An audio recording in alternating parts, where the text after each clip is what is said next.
एक international trip में खर्च कितना होता है? काफी सारे लोगों का भाई सपना होता है एक फॉरेन कंट्री जाना है, घूमना फिरना है एंड मतलब ये लगता है कि भाई वो हमारे औकात से बाहर का है।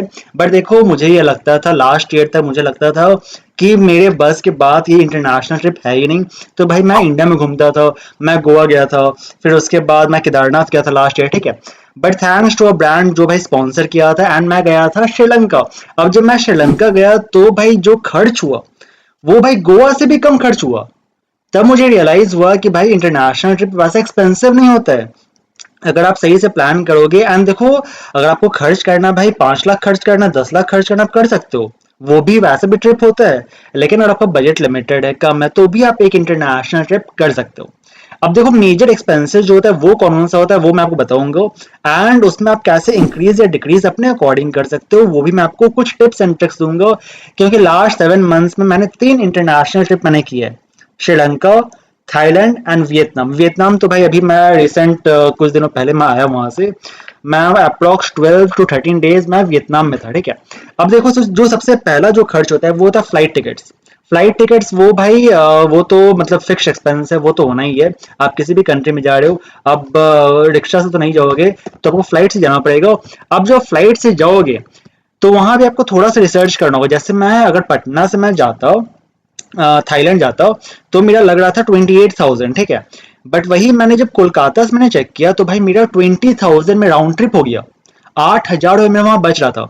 अब जो 8,000 बचा तो फिर मैंने क्या किया, मैंने ट्रेन कर लिया, यहाँ पटना टू कोलकाता मैंने ट्रेन कर लिया। उसमें कितना लगा था, 1,000 रुपये के आसपास लगा था। चलो रखो राउंड ट्रिप रख लो, मतलब 1,000 रुपये जाने का 1,000 रुपये आने का, 2,000 रुपये में ट्रेन में गया, बट फिर भी मेरे 6,000 रुपये मेरा बच गया। ठीक है। अब जिनके पास ज्यादा पैसा है ऑब्वियसली, अगर मुझे मेरे पास ज्यादा पैसा होता एंड मैं सोचता भाई मैं 6,000 जो है वो मुझे नहीं बचाना है, ऑब्वियसली फिर मैं पटना से करता हूँ। बट यहाँ मेरा 6,000 बच रहा था एंड अच्छा था, मुझे भाई पैसा बचाना था, तो मैंने उसके अकॉर्डिंग मैंने प्लान किया एंड मैंने कोलकाता से मैंने फ्लाइट लिया। सिमिलरली जब मुझे जाना था श्रीलंका जाना था तो वो तो मेरा स्पॉन्सर ट्रिप था, तो मैंने पटना से ही फ्लाइट लिया था। तो पटना टू मैं चेन्नई गया, वो मतलब लेओवर था एंड चेन्नई से फिर वहाँ फ्लाइट मुझे चेंज करना था। तो मुझे उसका लगा था राउंड ट्रिप का 22,000। बट वही अगर मुझे समझो श्रीलंका मुझे घूमने जाना होता, स्पॉन्सर ट्रिप नहीं होता, तो मैं क्या करता, मैं मतलब ट्रेन से मैं ट्राई करता या फिर मैं मतलब फ्लाइट से भी जाता, तो मैं वैसा कोई सिटी जाता जहाँ में थोड़ा कम खर्च हो रहा हो। जैसे मैं बैंगलोर चल जाता, साउथ साइड में मैं चेक करता, पहले मैं रिसर्च करता कम कहाँ लग रहा है एंड उसके बाद फिर वहां से मैं दूसरा फ्लाइट में बुक करता मतलब श्रीलंका के लिए, ठीक है। तो आपको उसके अकॉर्डिंग आपको चेक करना होगा। तो ये फ्लाइट टिकट जो है वो आप यहाँ पर चेक कर सकते हो। नेक्स्ट यहाँ पे न्यू दिल्ली से जो भी फ्लाइट होता है वो भी एक्सपेंसिव होता है, ये मैंने चेक किया है। मैंने काफी बार मतलब जब मैं वियतनाम भी जा रहा था मैं सोचा कि पहले मैं न्यू दिल्ली चल जाऊंगा एंड न्यू दिल्ली से मैं वहां पे फ्लाइट लूंगा, बट न्यू दिल्ली एक्सपेंसिव होता है। तो अगर आपको ये मिडिल ईस्ट आप जा रहे हो, जैसे मतलब थाईलैंड साइड जा रहे हो, थाईलैंड, वियतनाम, सिंगापुर, मलेशिया, जो भी कंट्रीज उधर, अगर आप उधर जा रहे हो तो आप यहाँ पे कोलकाता से फ्लाइट लो, बेस्ट होता है। या फिर मैंने सुना है चेन्नई से भी फ्लाइट सस्ता होता है, आप देख लो। अगर आपको चेन्नई से सस्ता मिल रहा हो आप एंड अगर आप साउथ साइड में हो आप उधर से प्रेफर कर सकते हो। बट मैंने यहाँ पे कोलकाता से लिया था क्योंकि मैं पटना में रहता हूँ, ठीक है। तो ये तो पहला खर्च है। दूसरा जो खर्च होता है वो होता है वीजा का। वीजा जो है अब देखो बेसिकली है क्या, जो कि आप कंट्री जा रहे हो उसका आपको रिसर्च करना होगा वीजा कितना लगता है। श्रीलंका का वीजा फ्री था, बस एक ईटी फॉर्म सबमिट करना था एंड हो गया। थाईलैंड का वीजा फ्री था, बस एक टीडीएससी फॉर्म सबमिट करना था, हो गया। लेकिन वियतनाम का वीजा फ्री नहीं था, उसमें जो फॉर्म सबमिट करना था उसके साथ 2,500 रुपीज पे करना था, मतलब $25 था पे करना था। तो अप्रोक्स रख लो 2,500 रुपये हम लोगों का इंडियन रुपी में लगा, ठीक है। तो वो अब हर हर कंट्री का अलग होता है। दुबई का समझो 8 से 10 हज़ार रुपया होता है, वो चेंज भी होता रहता है, ऊपर नीचे होता रहता है। अब देख लो जब भी आप बुकिंग करें तो वीजा का तो भाई उसका कुछ इलाज नहीं है, जो आप कंट्री जा रहे हो तो वीजा का जो पैसा जो है वो फिक्स आपका लगेगा। नेक्स्ट यहाँ पे जो थर्ड जो मेजर एक्सपेंस होता है वो होता है होटल्स। अब होटल जो है वो डिपेंड करता है आप किस जगह पे रुक रहे हो। जैसे देखो आप जा रहे हो थाईलैंड जा रहे हो तो वहां पे जो बैंकॉक है, बैंकॉक काफी बड़ा सिटी है, सुनने में लगता है भाई छोटा सा, बट बैंकॉक जो वो काफी बड़ा सिटी है। तो हम लोग जो रुके थे होटल लिए थे वो हम लोग लिए थे एयरपोर्ट के पास में, जो हम लोग लगा था 2,500 रुपीज पर नाइट। 3 लोग थे, ट्रिपल शेयरिंग एंड काफी बढ़िया था। मैंने उसका पूरा मैंने वीडियो शेयर किया था यूट्यूब पर ही मैंने डाला हूँ एंड उसका मैंने रील मैंने शेयर किया था इंस्टाग्राम पर जिसमें भाई 2 लाख व्यू चला गया था। तो वो जो होटल था काफ़ी बढ़िया था, सिर्फ 2500 रुपीज़ पर नाइट में बढ़िया जगह पे मिल गया था। लेकिन दिक्कत क्या हुआ, क्योंकि हम लोग फर्स्ट टाइम गए थे बैंकॉक, पता नहीं था। तो जो बैंकॉक का एयरपोर्ट है उससे तो पास था, होटल तो काफी बढ़िया लोकेशन पे था, लेकिन जो मेन मेन लोकेशन है, नाना प्लाजा हो गया, जो भी मतलब उस तरफ है, जो घूमने का आइकॉन से मॉल हो गया, ठीक है, अब वो सब जो है भाई काफी दूर था वहां से, वो मतलब एक अलग ही रूट है उसका। तो फिर मुझे रियलाइज हुआ कि अगर यहाँ पे हम लोग होटल नहीं लेते एंड उस जगह पे होटल लेते, तो हम लोगों का ट्रांसपोर्टेशन कॉस्ट बचता, क्योंकि डेली हम लोग 3 दिन 4 दिन रुके थे बैंकॉक में, तो वहां से हम लोग डेली भाई घूमने जाना होता था, डेली हम लोग को कैब करना होता था भाई, कैब में डेली हम लोग का 2000 4000 5000 ऐसे डेली खर्च हो रहा था। तो वो थोड़ा सा वहाँ पे एक्सपेंस बढ़ा। तो अगर आप उस साइड लोगे, आइकॉन से मॉल जो हो गया, या 111 जो मतलब नाना प्लाजा है, जो मेन सबसे खतरनाक एरिया है नाइट लाइफ के लिए, तो वहां अगर आप आस पास लोगे थोड़ा सा आपको एक्सपेंसिव मिल सकता है, बट आपका ओवरऑल एक्सपेंस आपका कम होगा, क्योंकि आपका ट्रांसपोर्ट कॉस्ट बच जाएगा, ठीक है। तो ये आपको थोड़ा रिसर्च करना होगा। तो यहाँ पे होटल जो है वो आप पे डिपेंड करता है, लेकिन अगर आप यहाँ पे समझो बैक पैकर हो, सोलो ट्रैवलर हो, तो फिर होटल्स एंड पैसा को बचाना भी है, तो होटल्स मत लेना हो, तो फिर आपको यहाँ पे हॉस्टल मिल जाता है। एंड बैंकॉक में, थाईलैंड में, वियतनाम में काफी खतरनाक खतरनाक हॉस्टल्स है, जो सिर्फ 400 500 लगता है एंड काफी बढ़िया आपको मिलता है। सोने का आपको काफी बढ़िया से मिल जाएगा, आपको लॉकर फैसिलिटी मिल जाता है, वहाँ पार्टी भी होता है। मैड मंकी थोड़ा महंगा है, मैड मंकी हॉस्टल, उसका मैं एक पूरा फुल वीडियो में पोस्ट करूंगा, टेंशन मत लो। लेकिन यहाँ पे क्या है, मैड मंकी एक्सपेंसिव है, उसका 1000 1200 के आसपास आपको मिलता है, बट फिर भी ठीक है, आप सोलो ट्रैवलर हो तो आप वहां पे जा सकते हो, फिर भी आपको कम ही लग रहा है। लेकिन अगर 2 लोग हो, तो 2 लोग हो तो भाई आपका समझो 2200 2500 आपका लग गया, तो उसमें तो भाई आपको होटल मिल जाता, तो भाई आप होटल प्रेफर करना, ठीक है। अगर 2 3 लोग हो तो भाई होटल बेस्ट होता है। सोलो ट्रैवलर हो तो मैं बोलूंगा आप यहाँ पर हॉस्टल ले सकते हो। फोर्थ जो मेजर एक्सपेंस है वो है डोमेस्टिक ट्रांसपोर्ट, वही जो मैंने बताया अभी यहाँ पर। जैसे हम लोग गए थे बैंकॉक गए, तो वहां पे हम लोग का कैब्स में काफी एक्सपेंस हुआ, ठीक है। तो कैब्स में चलो वो तो अलग है, फिर बसेस में आपका खर्च हो वो सब भी अलग है। मेन जो एक्सपेंस हो जाता है, जो डोमेस्टिक फ्लाइट्स आप लेते हो, वहां पे आपका पंगा होता है, थोड़ा एक्सपेंसिव पड़ जाता है, क्योंकि आप वो पहले से प्लान नहीं करते हो। आपका ये प्लान होता है कि भाई मैं बैंकॉक जाऊंगा तो वहां से मैं फुकेट जाऊंगा, या मैं अगर वियतनाम जा रहा हूँ तो मैं हनोई जाऊंगा, तो वहां से मैं फिर होची मिन सिटी जाऊंगा, मैं दनांग जाऊंगा, ये तो वो प्लान रहता है। बट आप जब वहां मतलब आप वो प्री बुकिंग आप पहले से बुक नहीं करते हो, क्योंकि वहां जाने के बाद प्लान काफी चेंजेस भी होता है, तो इसीलिए हम लोग ये बुक नहीं किए थे। तो हम लोग भाई पहले हनोई गए वियतनाम में, एंड उसके बाद फिर हम लोगों का वहां पे 2 3 दिन घूमे। उसके बाद प्लान हुआ कि हम लोग दनांग चलेंगे, तो दनांग का हम लोग वहीं पे बुक किए थे, वहीं से हम लोग बुक किए, एंड फिर उसके बाद हम लोग गए थे, 6000 लगा था जाने को। एंड फिर जब हम लोग दनांग गए, तो फिर हम लोग प्लान नहीं था ना कि कितना दिन वहां रुकना है, कहाँ घूमना है, तो फिर हम लोग 3 4 दिन वहां घूमे। उसके बाद हम लोग प्लान किए कि हम लोग अब वापस हनोई जाना है, फिर वहां से हम लोग सापा जाना था। तो हनोई वापस आए, तो फिर हम लोग फिर से फ्लाइट टिकट बुक किए, फिर हम लोग को 6 7 हजार रुपये लगा था। मतलब समझ लो हम लोग को 12 to 13 thousand रुपीज सिर्फ हम लोग फ्लाइट में चला गया, डोमेस्टिक फ्लाइट में एक्स्ट्रा। एंड अगर हम लोग जाते हुए होची मिन सिटी जाते हैं, तो हनोई से होची मिन सिटी हम लोगों का लग रहा था 10 thousand रुपीज, मतलब राउंड ट्रिप का आपको 20,000 सिर्फ वहां मतलब फ्लाइट में जा रहा था। ऐसा भी होता है। तो हम लोग फिर होची मिन सिटी जो उसको हम लोग मतलब छोड़ दिए, क्योंकि भाई पहले ही काफी खर्च हो चुका था, 1 लाख के आसपास खर्च हो गया था, तो फिर हम लोग उसको हटा दिए। तो यहाँ पे बेसिकली आप डोमेस्टिक ट्रांसपोर्ट जो उसमें काफी अच्छा खर्च होता है, तो आपको पहले से प्लान करना होगा भाई मुझे कहाँ कहाँ जाना है, मैं कहाँ कहाँ घूमूंगा, कितना मेरा बजट है। आप सब कुछ नहीं घूम सकते हो। थाईलैंड भी भाई सुनने में लगता है छोटा सा कंट्री है, नहीं भाई बहुत बड़ा कंट्री है। वहां से आप एक बार में आप या तो बैंकॉक फुकेट सब घूमो, या फिर बैंकॉक पटाया घूमो। अगर बैंकॉक पटाया फुकेट सब घूमोगे तो फिर आपको बजट वहां पे इंक्रीज करना पड़ेगा, क्योंकि पटाया से फुकेट भाई काफी दूर है। आपको भाई वहां पर फ्लाइट करना ही पड़ेगा, डोमेस्टिक फ्लाइट आपको करना ही पड़ेगा। ये सब में खर्च हुआ। अब जो मेजर एक्सपेंस होता है, नेक्स्ट मेजर एक्सपेंस वो होता है फूड में। अब वहां जा रहे हो भाई, खाना तो खाओगे। अब खाना अगर आपको पैसा बचाना है, तो वहां का जो लोकल फूड होता है, स्ट्रीट फूड होता है, आप वो ट्राई करना। लेकिन हम लोग भी ट्राई करने की कोशिश किए थे, बट भाई नहीं हुआ, पॉसिबल नहीं होता है सबके लिए। अगर आप थोड़ा थोड़ा यूज टू हो जाओ, हम लोग कुछ दिन वहां रहते हैं, प्रॉपर थोड़ा रिसर्च करते हैं एंड स्ट्रीट फूड ट्राई करते हैं, तो दिक्कत नहीं होता। बट हम लोगों को क्या था भाई, हम लोगों को नहीं हो रहा था, हम लोग 1 2 दिन खाए वहां पर, खाना सही लगा नहीं, एंड समझ भी नहीं आ रहा था, पेट भी नहीं भर रहा था, एंड मतलब काफी नॉनवेज भी होता था वहां पर, तो दिक्कत हो रहा था, ठीक है। तो इसीलिए फिर हम लोग यहाँ पे क्या है कि हम लोग जो इंडियन फूड था वो हम लोग ट्राई करते थे, मतलब ट्राई किया, वही खाना पड़ता था, और कोई ऑप्शन देख नहीं रहा था, वैसा हो गया था।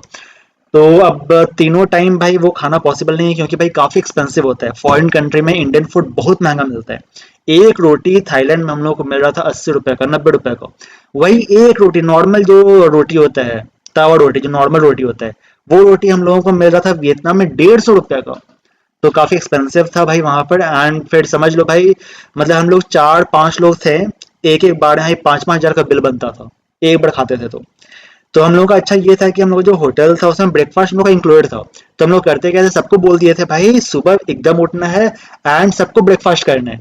तो ब्रेकफास्ट हम लोग का पैसा बचा, मतलब एक टाइम का खाना हम लोग का हो गया। अब जो दूसरा टाइम खाते थे तो हम लोग बीच में जो लंच होता है उसमें नॉर्मल खाते थे, ज़्यादा वो इंडियन फूड वैसा ट्राई नहीं करते थे। फिर लेकिन जो डिनर होता था वो भरदम खाते थे भाई रात में जाके, तो उसमें हम लोग का अच्छा खासा मोटा बिल बनता था। अब जो नेक्स्ट यहाँ पे जो एक्सपेंस होता है वो तो एक्टिविटीज में। अब आप घूमने जा रहे हो तो वहाँ एक्टिविटीज ऑब्वियसली करोगे। तो जैसे हम लोग अभी वियतनाम गए थे तो हम लोग गए थे भाई हेलोंग बे ट्रिप किए, निन ट्रिप किए, फिर उसके बाद हम लोग गए थे बाना हिल्स ट्रिप किए, ठीक है। दनांग में काफी हम लोग होयन भी गए थे, वहां पे हम लोग बोटिंग ये सब किए, काफी सारे एक्टिविटीज किए थे। अब वो सब जो एक्टिविटीज होता है उसमें आपका अच्छा खासा खर्च होता है। अब यहाँ पे एक्टिविटीज वो आप पे डिपेंड करता है, आप वहाँ जब जाओगे तब उसके अकॉर्डिंग आप देख सकते हो भाई कि मेरा क्या बजट में है, मैं क्या कर सकता हूँ क्या नहीं कर सकता हूँ, ठीक है। तो वो आप अपने अकॉर्डिंग उसको चेंज कर सकते हो। जैसे हम लोग जब थाईलैंड गए थे तो वहाँ हम लोग किए थे स्कूबा डाइविंग किए थे, ठीक है। अब स्कूबा डाइविंग जब हम वहाँ पे गए तो देखिए भाई स्कूबा डाइविंग हम लोग को मिल रहा था 3000 में, 3000 पर हेड। तो हम लोग के बजट में वो था, तो बजट में था तो हम लोग वहाँ पे कर लिए उसको। अगर बजट नहीं होता तो उसको स्किप कर देते हैं। तो वो आपके अकॉर्डिंग होता है, आप अपने अकॉर्डिंग उसको चेंज कर सकते हो, ठीक है। अब जो नेक्स्ट मेजर एक्सपेंस होता है वो होता है करेंसी एक्सचेंज। अब करेंसी एक्सचेंज जो है उसमें लोग गलती क्या करते हैं, देखो करेंसी तो आप वहाँ जो कैश ले जा रहे हो वही आप खर्च करो, जो एक्टिविटीज मैंने बताया आपको वो सब में खर्च कर रहे हो।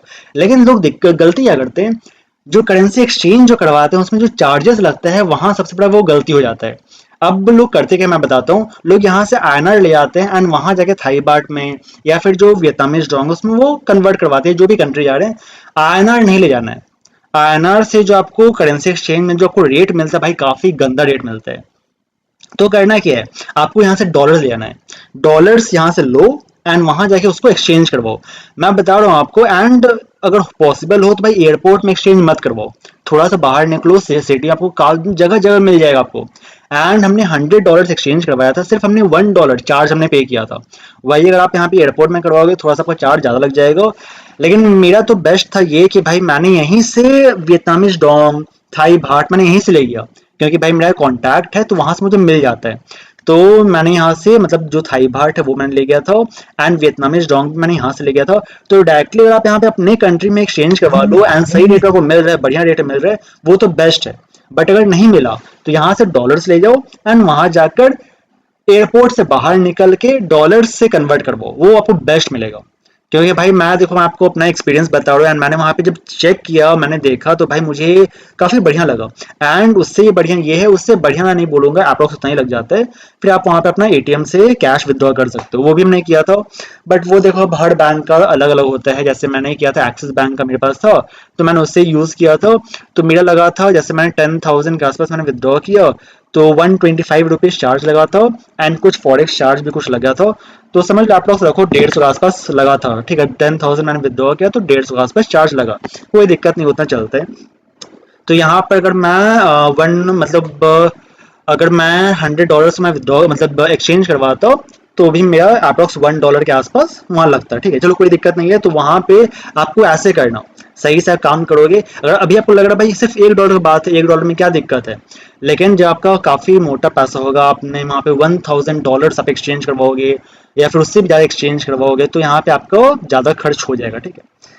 अब यहाँ पे जो एक्सपेंस होता है उसके बाद सिम में सब जो नॉर्मल खर्च होता है, सिम आपको लेना पड़ता है। तो सिम मैं बोलूँगा आप मतलब फिजिकल सिम मत लेना, सबसे बेस्ट होता है क्लूक ऐप से या फिर और भी जो वहाँ पे ऐप चल रहा हो। मैं थाईलैंड का बता रहा हूँ कि मैं अभी वहाँ गया था। तो थाईलैंड वियतनाम ये सब में क्लूक ऐप चलता है, वैसे काफ़ी सारे और भी ऐप्स है, हर कंट्री का अलग अलग है। वहाँ आपको ई सिम मिल जाता है, अगोडा में आपको ई सिम मिल जाता है। अगोडा से भी आप ई सिम ले सकते हो, जिसमें आपका आपने पेमेंट कर दिया, आपको फिर एक क्यूआर कोड मिलता है। फिर जैसे आप उस कंट्री में लैंड करोगे अपना क्यूआर कोड स्कैन करना, आपका सिम एक्टिव हो जाएगा। आपको कोई सिम डालना नहीं है, वो सिम ऑटोमेटिकली आपका एक्टिव हो जाएगा। जो भी आपका प्लान है 10 डेज का 15 डेज का, वो प्लान आप खरीद लो एंड उसका आपका सिम एक्टिव हो जाएगा, ठीक है।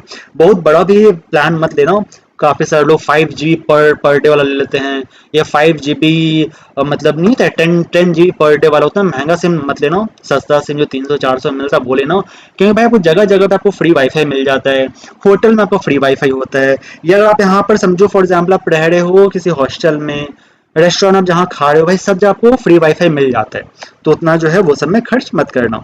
एंड जो लास्ट जो सबसे मेजर एक्सपेंस होता है वो होता है शॉपिंग में।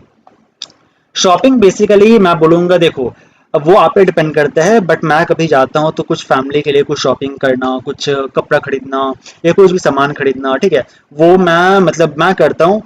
काफ़ी सारे लोग भी करते हैं, जैसे वो गए सोलो ट्रिप में गए या फ्रेंड्स के साथ गए, तो होता है भाई मुझे फैमिली के लिए मुझे कुछ खरीदना है, तो वो शॉपिंग में वो तो आपके अकॉर्डिंग है, आप महंगा चीज़ भी खरीद सकते हो, सस्ता चीज़ भी खरीद सकते हो या नहीं भी खरीद सकते हो, तो वो शॉपिंग वो टोटली आप पे डिपेंड करते हैं। बाकी और भी जो एक्सपेंस है वो माइनर एक्सपेंसेस है, तो वो सब आप उसको एडजस्ट कर सकते हो। बट ये सब जो मैंने आपको एक्सपेंस बताया, इसमें बेसिकली है क्या, कुछ ऐसा एक्सपेंस है जो फिक्स एक्सपेंस है, जैसे वीज़ा, फ्लाइट एक्सपेंस हो गया, डोमेस्टिक जो ट्रैवल होता है, ट्रांसपोर्ट होता है, वो सब तो एक्सपेंस लगेगा ही। बट हाँ, आप उसको भी अपने अकॉर्डिंग थोड़ा चेंज कर सकते हो, सही से प्लानिंग करो तो आपको फ्लाइट्स भी सस्ते में मिल जाएगा। काफ़ी सारे कूपन कोड्स होता है, आप वो सब भी यूज़ कर सकते हो, ठीक है, ऑफर्स आता है काफ़ी सारे, तो वो सब आपसे रिसर्च करना होगा। होटल जो है बेसिकली वो आप चेक करना हो, मतलब क्या नाम है उसका, अगोडा में चेक कर सकते हो, या फिर जो जो आपका है ऐप से आप सब में कंपेयर करना, मेक माई ट्रिप आप कंपेयर कर सकते हो। मेक माई ट्रिप में मुझे थोड़ा सा कंपैरेटिवली सस्ता मिला था थाईलैंड में, तो मैंने उससे बुक किया था। एंड मजे की बात एक और बात है, होटल्स आप जाके ऑफलाइन बुक मत करना, करोगे भाई वो महंगा पड़ेगा, ठीक है, आप वैसे कंपेयर करना, आप एक बार वहां जाना, पूछना भाई कितना प्राइस है पर रूम का, वो जो ही बोलेगा, फिर चेक करना अपना ऑनलाइन। ऑनलाइन अगर आपको सस्ता दिखा तो आप ऑनलाइन बुक करना, वो बेस्ट रहता है। बाकी एक और खर्च होता है जिसमें जैसे फॉरेक्स चार्जेस, आप जो कार्ड ले जा रहे हो, आप कार्ड से पेमेंट कर रहे हो, तो उसका फॉरेक्स चार्ज लगता है। जैसे हम लोग गए थे वियतनाम गए थे हम लोग अभी, तो हम लोग अप्रोक्स 1.5 लाख रुपए मैंने कार्ड से पेमेंट किया था, जिसका 4000 रुपीज फॉरेक्स चार्ज लग रहा था। लेकिन क्योंकि मेरा स्केपिया क्रेडिट कार्ड था, तो स्केपिया क्रेडिट कार्ड से फ्री था, वहाँ कोई भी आपको फॉरेक्स चार्ज नहीं लगता है। जितना आप खर्च करना है, मतलब जो जितना लिमिट है आप खर्च किए, आपका 1 रुपया फॉरेक्स चार्ज नहीं लगता है। बट ऐसे नॉर्मल कार्ड से पेमेंट करोगे, आपका फॉरेक्स चार्ज जो वो लग जाएगा। जब हम लोग गए थे थाईलैंड गए थे, श्रीलंका गए थे, तो वहाँ हम लोगों का कुछ फॉरेक्स चार्जेस लगा था। बट अब वियतनाम में मेरा मतलब वियतनाम जाने से पहले मेरा स्केपिया क्रेडिट कार्ड आ गया था, तो उससे मैंने पेमेंट किया, तो सारा फॉरेक्स चार्ज फ्री हो गया, ठीक है। तो ये सब बेनिफिट मिलते हैं। बाकी स्केपिया क्रेडिट कार्ड में कॉइन्स मिल जाता है, फ्लाइट बुकिंग्स करते हैं, होटल्स बुकिंग करते हैं, कॉइन्स मिल जाता है, फिर आप उसको रिडीम भी कर सकते हो। तो ये है मतलब बढ़िया है, मतलब स्केपिया क्रेडिट कार्ड मैंने कोई प्रमोशन नहीं कर रहा हूँ, मुझे अच्छा लगा, मैंने यूज़ किया एंड मुझे बेनिफिट मिला, तो मैंने उसको मैं बता रहा हूँ आपको, ठीक है। बाकी और भी जो ट्रैवल हैक्स होगा उसका मैं नेक्स्ट वीडियो में पोस्ट कर दूंगा। किसी का कोई भी क्वेरी होगा आप मेरे से कॉन्टैक्ट कर सकते हो इंस्टाग्राम पर, इसका मैं लिंक दे दूंगा डिस्क्रिप्शन में, आप पूछना, मैं आपको वहाँ डायरेक्टली रिप्लाई कर दूंगा। तो चलो इस वीडियो में बस इतना ही, मिलते हैं आपसे अब नेक्स्ट एपिसोड में, तब तक स्टे एक्टिव, बी सेफ।